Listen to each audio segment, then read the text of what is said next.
Bineensa firoonfadhu nama wajjin jiraachuuf ergan yaalii koo fixe.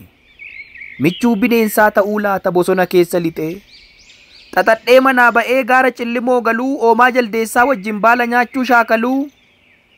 Tarii karkarroon illee dhugaa koo naaf hubataa. Ollaa isaatti galuuree deemee gaara mul'ataa. Weenniin tulluu walaliif arbi baabbillee keessaa. Tarii mimmaan koo kana barruu isaatti naaf qeensaa. Tarii natti dhiyaatee madaa koo naaf ilaala. Bosona baalee seenee firoonfadhuun yaala. Iyyi koo gurra namaatti na seenne takkaallee. Na dhaggeeffatti laata uummoon gaara fantaallee.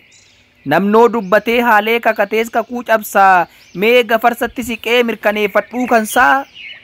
Maaltu beekaree tarii dafqa koo yoon qoorfadhe. Mee ka'een takka laala bineensa firoonfadhe. Yoo hojiin dhangaggaa'e maal godha maqaan finnaa michooma afaanirra kan bineensaa wayyinnaa. Bineensuu foolii beeka sanyii isaa gaafa duraa fuunfatee faana dha'ee rakkinarraa wal fura. Sardiin ni nyaatti reefoon murtee sardiidarraa. Yeeyyiinuu gamtaa uumtee wal tikfatti diinarraa. Akkan wabii argadhee gidiraan irraa doomu. Qe'ee namaa baqadhee bineensatti firoomu. Akkan wabii argadhee gidiraan irraa doomu. Qe'ee namaa baqadhee bineensatti firoomu.